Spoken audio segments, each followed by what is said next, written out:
If you would look at a young mother today and say, as Secretary of HHS, what would you currently recommend that I give my child upon birth? You know, we've made our recommendations, and as an agency, I don't give medical advice to individuals because I'm not a doctor and I'm not competent to do that. But what I would say to people is do your own research. How do you handle negative news stories? The only people whose opinion really matters to me is God, Cheryl, and President Trump, and in that order. You know, the interesting thing about the president is that he eats really bad food, and you don't know how he's walking around, much less being the most energetic person, you know, any of us have ever met. He's in incredible health.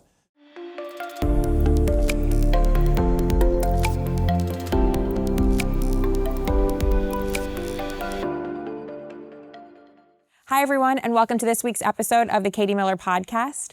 We are live every Tuesday night at 6 p.m. Eastern. Today, we're so excited to be at Health and Human Services in downtown D.C., joined by the one and only Bobby Kennedy. Good to be here, Katie. You're my second favorite person in your marriage. The other one, Cheryl, we already had on the episode, and she spilled some of your deep, dark secrets, which include that you take sauerkraut with you out to parties. I do. Do you still take sauerkraut with you? I went to dinner at the Ned last night, and I brought my sauerkraut. Do you buy it at Whole Foods, or do you make it yourself? I do not make it myself. I get it. There's an extraordinary selection at Whole Foods and at some other places. There's an entire wall of fermented vegetables. Oh, I just pick and choose. Do you go yourself? Do I shop by myself? Mm-hmm. My daughter does it for me. That's very nice. So this week has been a big week at HHS. You've had two major announcements, which I think reshape global public health for decades, and it's what the president ran on, and importantly, when he selected you to be HHS Secretary, he said, Bobby, go wild on health. And I would describe this week as wild on health. Would you agree? Yeah, I mean, these are two major initiatives that I've been praying for 20 years. And one of them was to flip the food pyramid and actually tell Americans that they should be eating real food. It means whole food, something that comes from the ground or the water or the air. And to cut ultra-processed foods, refined carbohydrates, salt and sugars from their diet. And that is kind of one of the principal changes and revolutionary changes that we really need. The food pyramid was hijacked by the food industry. You know, it's interesting. This is the first time I got support from the American Medical Association and from the American Academy of Pediatrics, which I'm in litigation with on the vaccine issue. Did you reach out to them before the dietary guideline announcements? They reached out to me. Actually, Robert McCullough, who's the head of the American Medical Association, sent me a letter the day that I took office and said, we want to work with you on some of these issues. So that was very refreshing. And he said, we're committed not to doctor's visits, we're committed to making Americans healthier. And he came to the announcement. It was, that was very gratifying for me. But the one group that has been critical of me has been the American Heart Association. And the American Heart Association takes hundreds of thousands of dollars, millions of dollars from the processed food industry.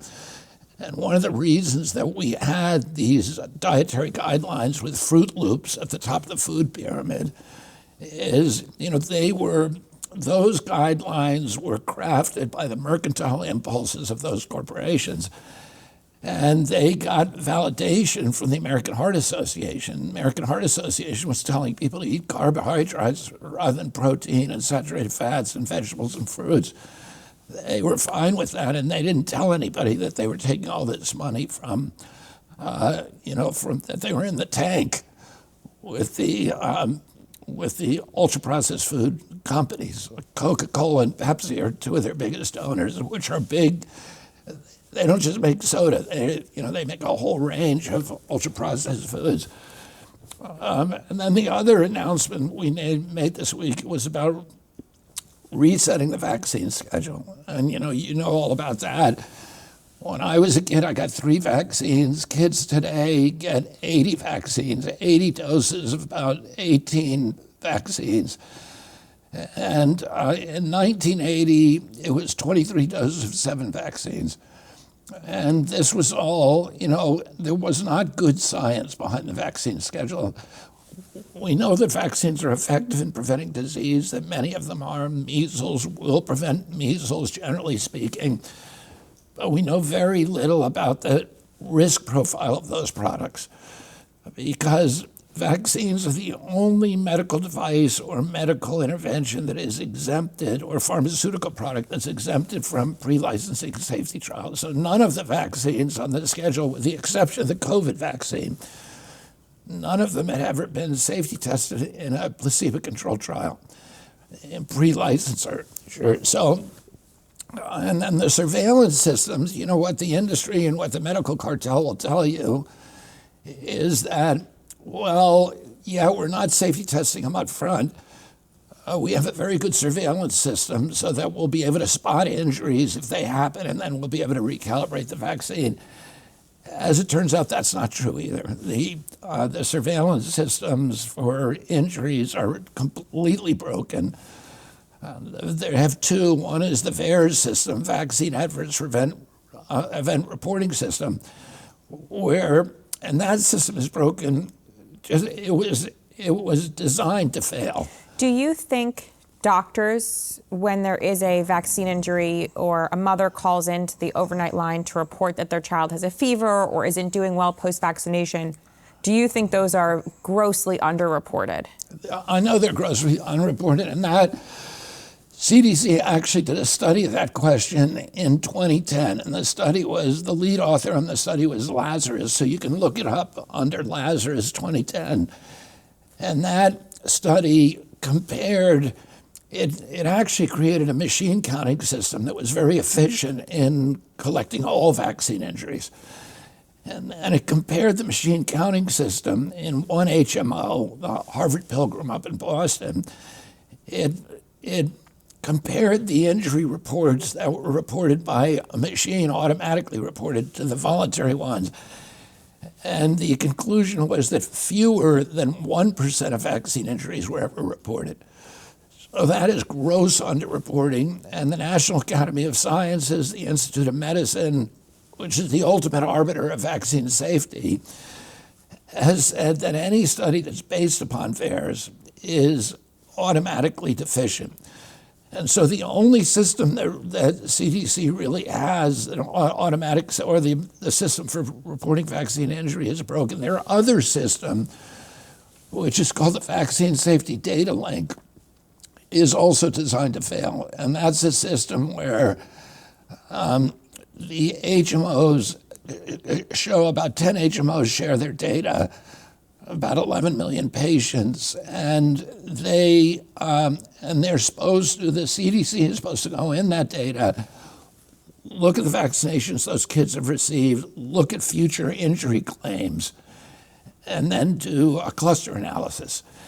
And that system has been designed so that independent scientists can never look at it. And the studies are very, very controlled to show no injury. So, we don't have we have no idea really what the risk profile is for these products. Well, I just think about this because when you made the announcement about changing the vaccine schedule and going to a lesser number and creating more optionality and choice for mothers, because, for example, one of my children had a severe reaction to the rotavirus vaccine. I did not give my other 2 children the rotavirus vaccine after that. And I'm like, I've never even heard of rotavirus. Why am I vaccinating my children? And so as you become a mother, I think more people wake up, or more parents, I'd say parents, wake up to what is being pushed upon them in an office of what is just, this is status quo, this is what you do to have a healthy child in the United States.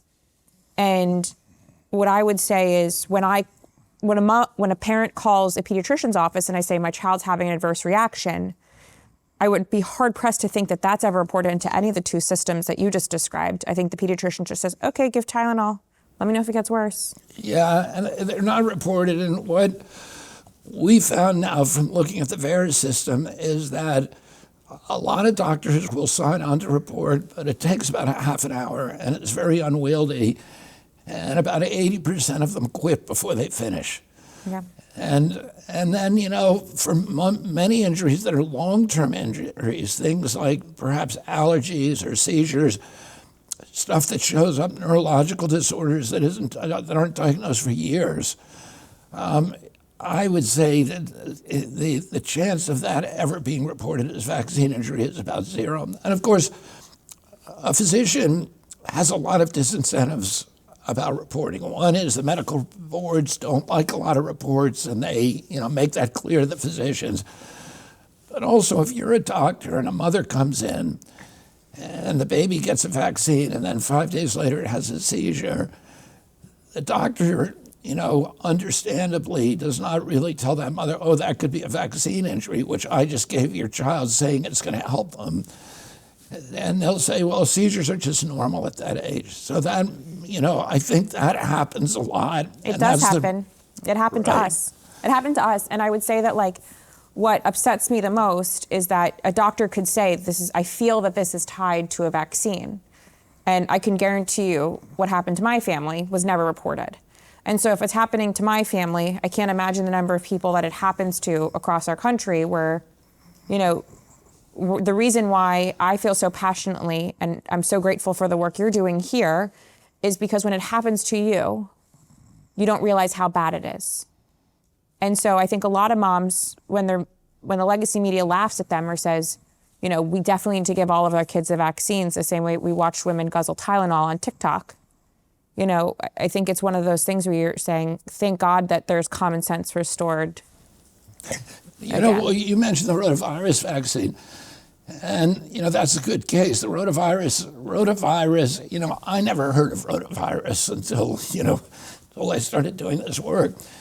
Rotavirus does affect children in developing nations because diarrhea is a major cause of death, and it causes diarrhea. In this country, the death rate from rotavirus prior to the introduction of the vaccine was about 3 kids a year. And since the introduction of the vaccine, the data, one of the studies showed that it's dropped to 2 deaths a year. So that means and we don't know whether that's a statistical anomaly. Those numbers are so small, you can't really make any conclusions of them. But if that means you're giving 3 million vaccines a year to kids, and you're saving 1 life. And what that means is if any of those vaccines are causing a death, that it completely cancels any benefit out of all of those vaccines that have been given to kids. And as you say, there are injuries. The first rotavirus vaccine that they approved caused intussusception at such high rates. It was clearly much worse than the disease. It was killing kids. Mm-hmm. It's a very agonizing condition. And so, just even the idea that we needed it in this country was kind of crazy. And the European countries don't require it. And, so we've switched back. I'll give you another example with hepatitis B. I was just about to go there, that we vaccinate 96.8% of the population who don't need it when they could easily just test a mother in the hospital for hepatitis B. Hepatitis B is transmitted through sexual activity, unprotected sex, and through intravenous drug use through sharing needles. And then you can also, a baby has a decent chance of getting hepatitis B if the mother is infected and traveling through the birth canal. But mothers are supposed to all be tested when they go into an American hospital. So those kids are kids that you should give the vaccine to. But the rate of death in children from hepatitis B was about 1 in 7 million. The rate of chronic disease in children is probably around 1 in 60 or 70,000. That means you have to give 70,000 hepatitis B vaccines to avert 1 case of chronic disease. And if you give 70,000 vaccines, people are going to get injured, like your child was injured. And so, in some cases, some of these vaccines may be causing more problems than they're averting, and we can't make that prediction because we don't know the risk profile for these products because we've never done safety testing. The safety tests that were done, there's two hepatitis B vaccines allowed in this country, one by GSK, the other by Merck. The GSK version was tested for 4 days, safety tested, that's all. So if the baby died on the 5th day, it never happened. If the baby, got sick or died 10 days later, it never happened. And the study group, I think for that vaccine was 343 kids. This is a product you're giving to 3 million kids a year. And there's nothing that you can tell from 343 kids. Are you going to work to split the MMR vaccine into individuals? Because in the EU, you can split them into two. But here in the US, you still have to do all as one combination. Is that something you would take a look at? It's something that we're looking at, and we actually looked at the feasibility of that and the availability of, in Japan, they break it up and they give 3 different vaccines. So we looked at the feasibility and the availability in this country, and there's complications to it. It's something that we're continuing. The president asked us to look at that, so we're looking at it very closely. So as a pregnant mother who have gone through various forms of vaccination for all 3 of my children, if you would look at a young mother today and say, as Secretary of HHS, what would you currently recommend that I give my child upon birth?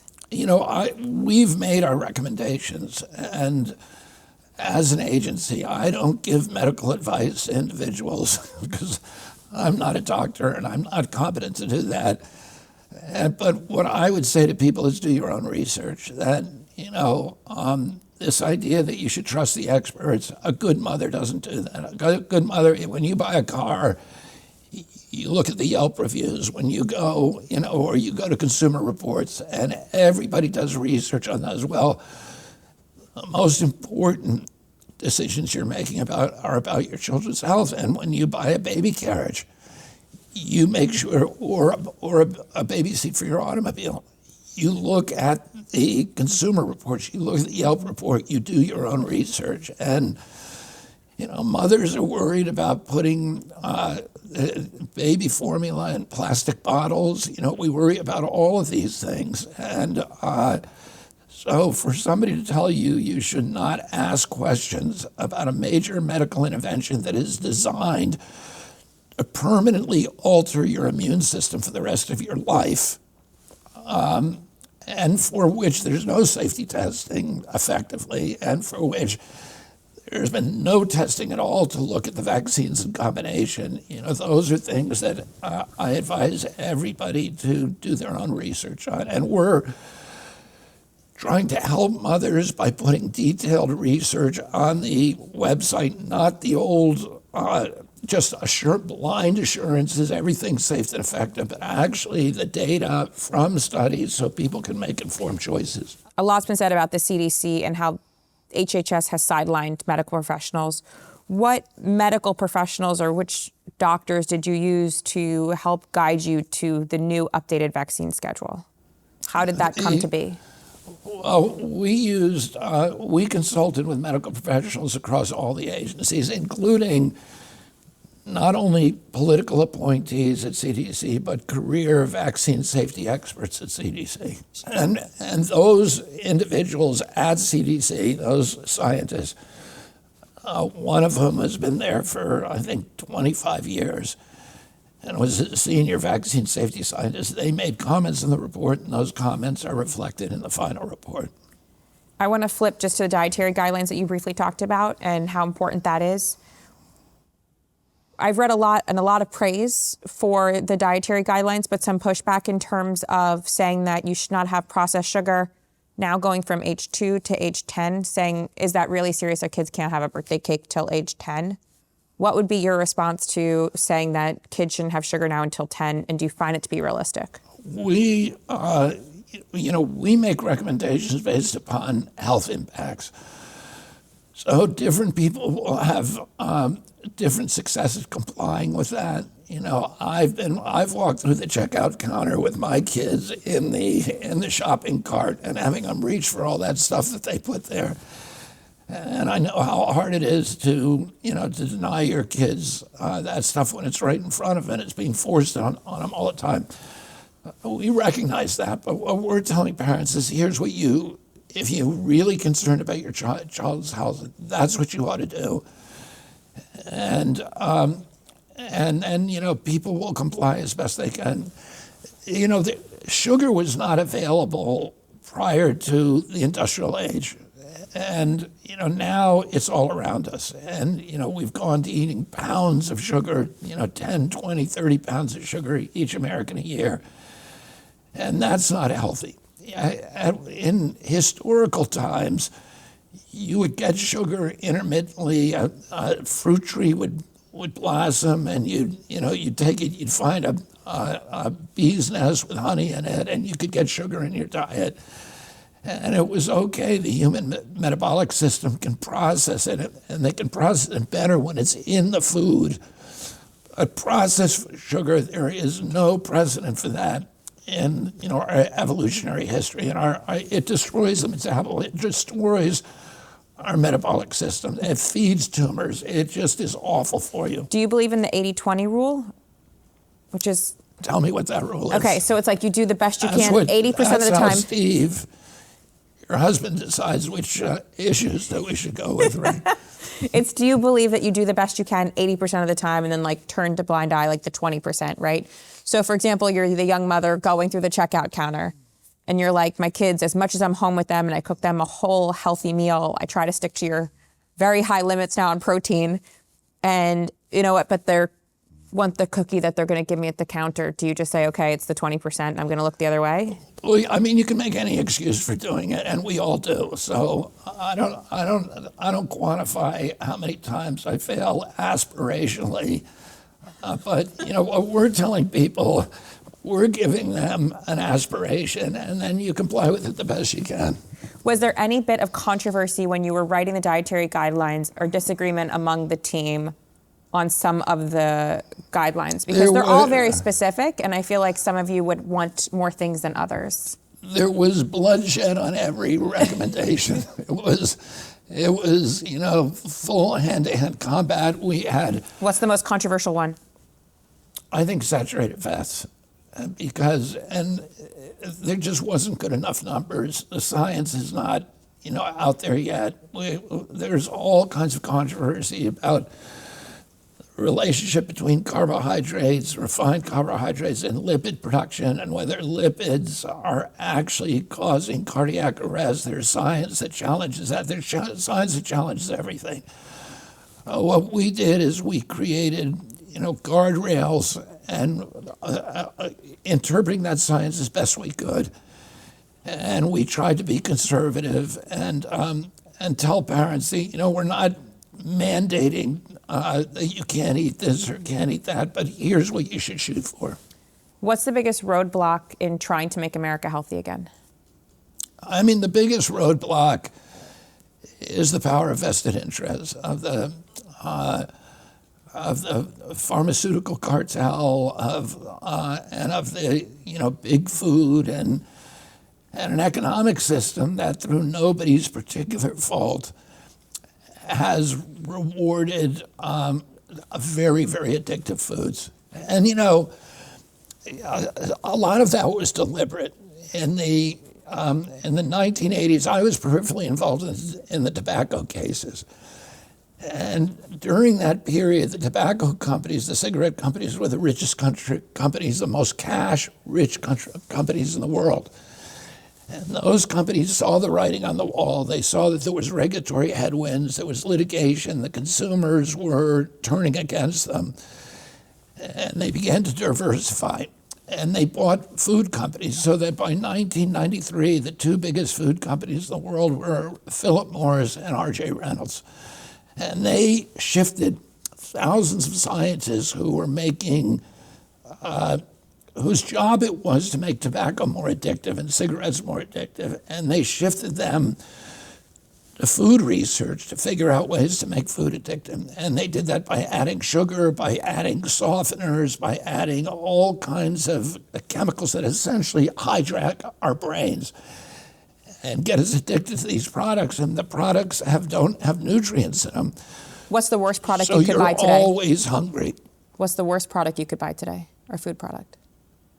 I think probably the thing people should really need to look out for is sugar drinks, because the sugar has no barriers in your body. It goes, immediate work doing bad things, subverting your metabolic system. What statistic that you've read since you've been HHS Secretary keeps you up at night? I mean, I think 38% of our teens are diabetic or pre-diabetic. And that, also 77% of American kids can no longer qualify for military service. That, I think, should disturb everybody. What's the most fun you've had in this job? Every day in this job is fun. I love this job. I have fun with it every day because, we're doing things that I have an incredible staff. I have the highest caliber people who have ever worked for this agency. Because of President Trump, we were able to recruit, billionaires from the Silicon Valley who walked away from growing businesses and from millions, even hundreds of millions of dollars to come here for 4 years to change America. And we have the leaders in AI here. Our department is going to lead all the other departments in implementing AI. So listen, I sued this department for 40 years on the Freedom of Information Law.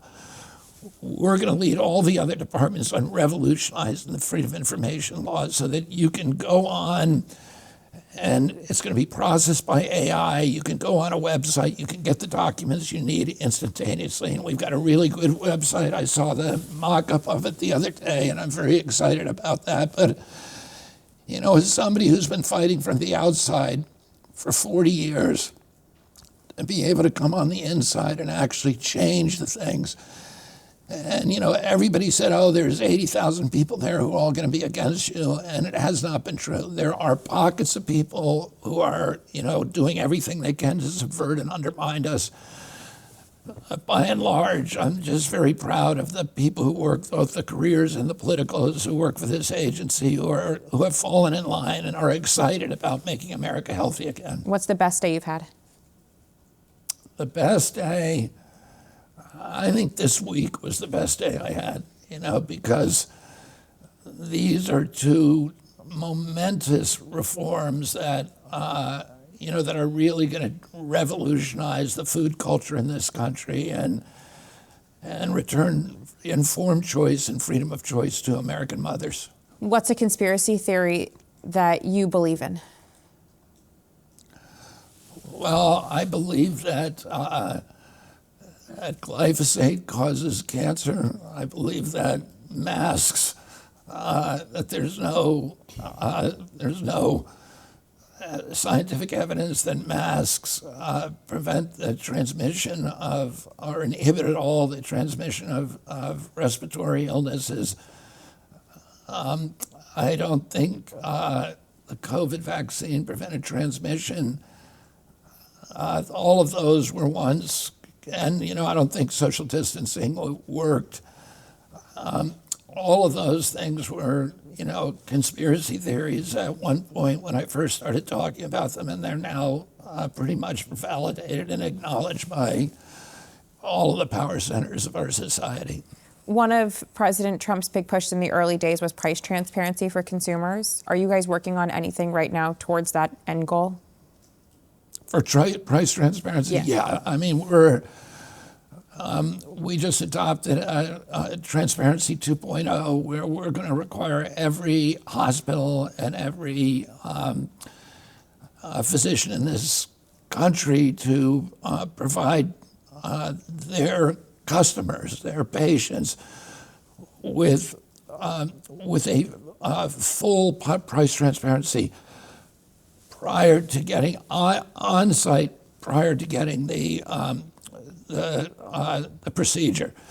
So if you go into a restaurant, you can see the price on the menu. If you buy something on the internet, before you press click on buy, you know what it's going to cost you. And really the only place where that price is hidden is from consumers of medical services. And the only people who are benefiting from that are the providers, the hospitals, and in some cases, physicians' offices whose profits have been skyrocketing, and at the same time by hiding the prices from Americans. How does that fit into the overall MAHA agenda of giving consumers more choice? The whole MAHA agenda is about giving people choice and making every American the CEO of their own health. You can only do that if they have good information. And, I talked during the transition, I spent a day with Prime Minister Rudd from Australia, who had been Prime Minister there, and I was staying with Dr. Oz, and the two of us spent the day with them. And he was the head of a commission in Australia after he retired as Prime Minister to lower healthcare costs in Australia. And he said the most important thing that he did, which dramatically lowered healthcare costs, was to give patients price information before they did a procedure. And everybody began price shopping, and it helped them as individuals, but it also helped the nation in reducing healthcare costs. Now we're going to flip to my favorite portion of the show called Cabinet Confidential, where your answer can only be that of another cabinet member. Oh, God. Besides you, who is the healthiest when it comes to food and fitness? I would say Pete or Sean Duffy and Tulsi. I'm trying to remember who else might be. Oh, Scott Turner. Really? Yeah. He won the Pete and Bobby Challenge. Really? Yes, he did. Well, he's a former NFL player, and he never stopped exercising. The guy is like a rock. Who has the most unhinged eating habits? The president. The interesting thing about the president is that he eats really bad food, which is McDonald's, and then, candy and Diet Coke. But he drinks the Diet Coke all times. He has the constitution of a deity. I don't know how he's alive, but he is. And he's at Mar-a-Lago.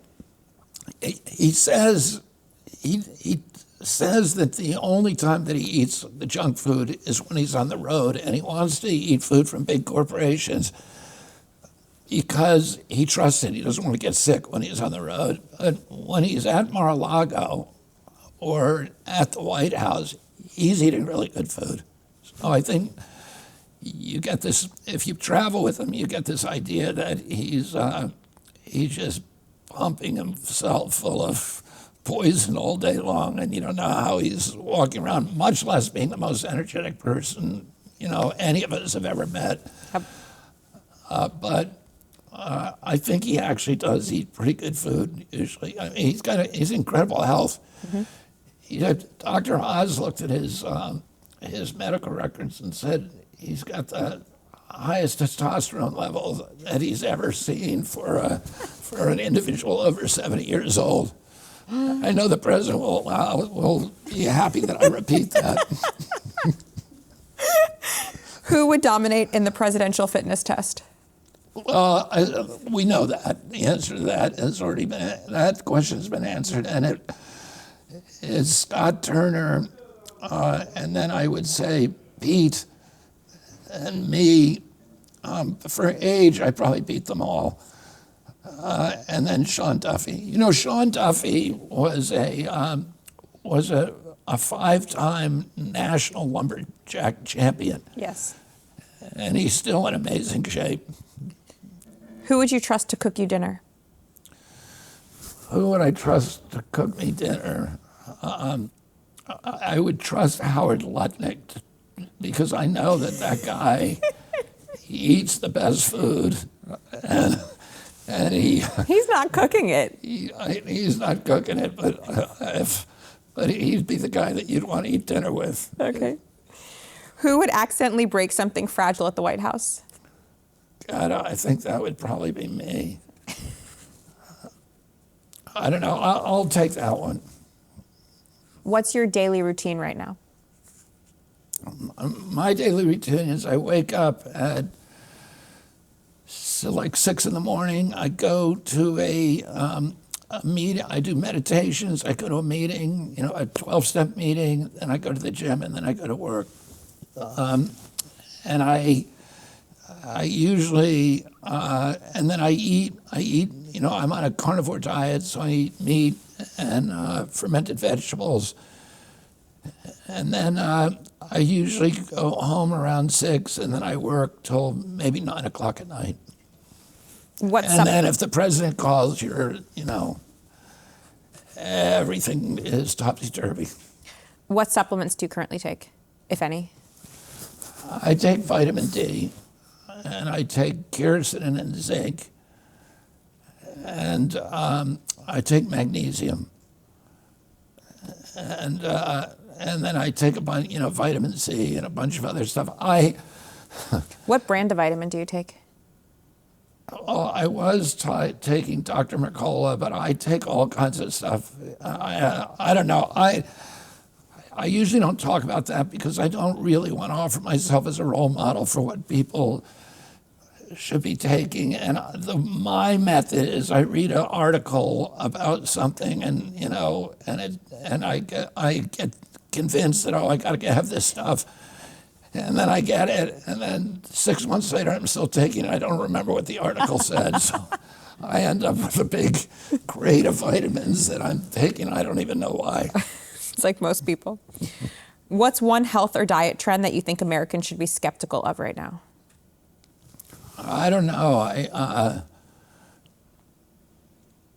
I would stay away from the carbohydrate diet. Do you have a cheat meal, or does that concept not exist for you? A cheat meal? Like a cheat meal, like something where you're like, when you said, oh, we all mess up from time to time. One of my favorite restaurants is Joe's Seafood. Okay. Because I love stone crabs, and when I go to that restaurant, I'll eat the key lime pie. It's really good. Yeah, it's really good. It's really good. And Cheryl loves it. Oh, that's her favorite dessert. Mine too. Okay, would you rather? Would you rather eat only fast food for a month or give up your morning routine for a year? What do you mean? Would you rather? I don't eat fast food. Right, but I'm asking you a question. Would you rather only eat fast food or give up your morning routine? You got to pick one. You mean if I had to eat fast food for a month?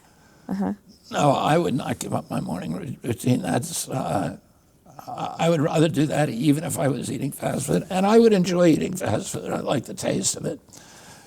I don't think it's a good idea. Which would you rather ban first nationwide? High fructose corn syrup or artificial dyes? I think I'm going to get in trouble for this because, we don't have really good science on high fructose corn syrup, but I suspect that it's doing a lot of damage. And, again, that is, that's just an instinct for me. It's not a scientific-based assessment, but I think it's a lot more entrenched than the food dyes. It's easier to get rid of the food dyes. Would you rather be trapped in an elevator with the entire cabinet or at a dinner party with every political reporter in D.C.? Oh, I would like to be in the elevator with the cabinet. That would be fun. I like the cabinet. I love this cabinet. I think the funniest guy in the cabinet is Marco. And but all of them are entertaining to be around. We're now like 5 for 5 on every single person saying Marco's their favorite. We have yet to have one cabinet secretary on this show who says anybody but Marco. He's the funniest for sure. What's the funniest joke he's told you? Or prank he's pulled? He says something funny every cabinet meeting. He says something that puts people in hysteria. I remember one time when Elon was talking about, he said there's 114, all right, he said there's 240,000 people that Doge had found who were over 114 years old who were collecting unemployment. And Marco said, well, in their defense, it's hard getting a job after you're 114. Well, that's the kind of thing that you hear from them all the time. Would you rather do a cold plunge every morning or drink green juice for every meal? I really wouldn't mind either of those things. Which one would you rather? Cold plunge, green juice? I guess that green juice would be a little less dramatic.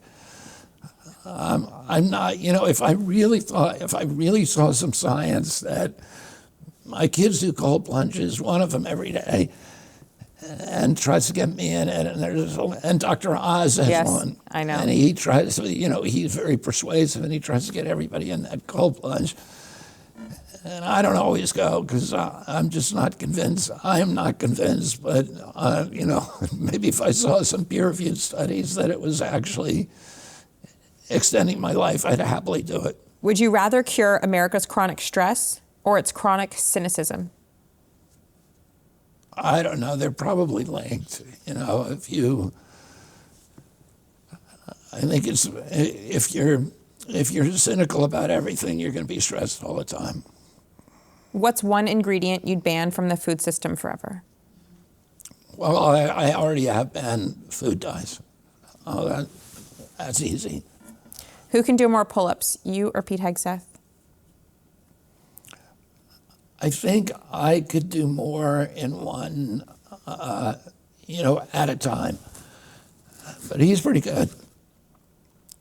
I maxed out when I did it with him. I did 24. And he deliberately cut it, I think 15 or 20. And he still had something, he still had something left. Are there any Democrats who have secretly told you that they agree with you but can't say so publicly? Yes. On which issues? On foods. What's the last book you read? I'm actually reading a book right now on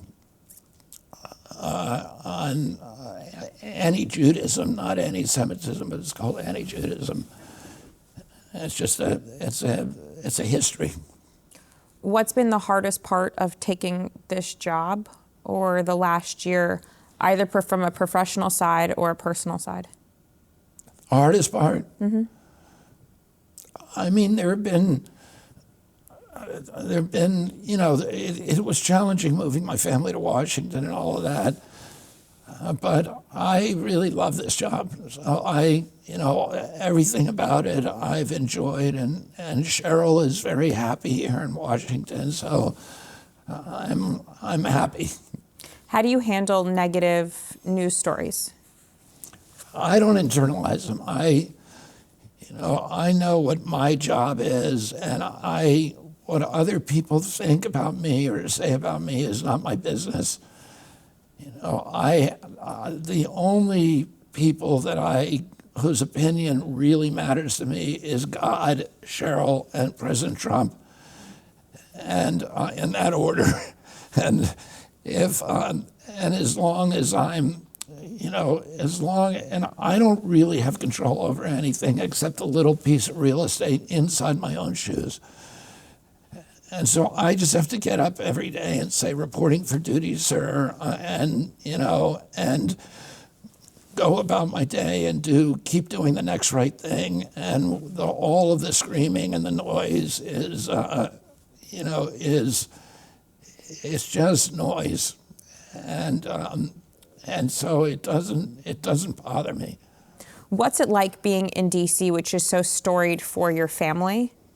And is anything, I know you've been here a lot before, we've talked about this, but is anything different than you remember it being growing up?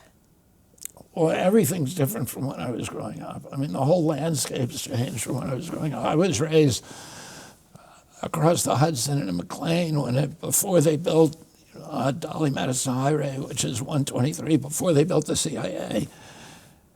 And it was a very, very rural area. There was no Tyson's Corners. There was no Dulles Airport. And, it was a 5-minute drive or maybe a 10-minute drive down the Parkway to get to the White House. There was very little traffic at that time. But the city also has a lot of enduring characteristics that sort of never change. The political nature of the city. Cheryl says that, she loves it here because it's the most important city in the world. And it's exciting to be here. And, we have a president who has a surprise every day, and you never know what he's going to do. And, to me, the entire country has changed in the last year, and there's a feeling of optimism. There's a feeling around the world people respect our country again. People love America, and, I think we've restored our leadership around the globe. And Americans are optimistic about their future. And I am optimistic too, because a lot of the things that President Trump has done, the tariffs and, reshoring all these industries, huge commitments of trillions of dollars that they're building, factories and facilities all over this country, that those are, over the next year, we're going to start to see the impacts of those. And so, I never wanted to, I moved away from Washington when I was 13 years old, 14 when my dad died. And I never thought that I would live here again. And, I really love it. I love living in Georgetown. All right, last two questions. What, if you were to follow one influencer or thing on the internet, you say you read a lot and you take a supplement, and if you're someone who is MAHA and cares about what they eat and how they do it, what would you follow or tell them where they can continue to get more information? Like, who do you think is a good source for that type of stuff? I would say, the people that I think have the most interesting approaches are probably Peter Attia, or Peter Attia, who is brilliant. And then, I like Andrew Huberman as well. And then, of course, Mark Hyman. Those are all people that I kind of talk to a lot. But I think, the gold standard is Peter Attia. All right, so the last question of the pod that we ask everybody.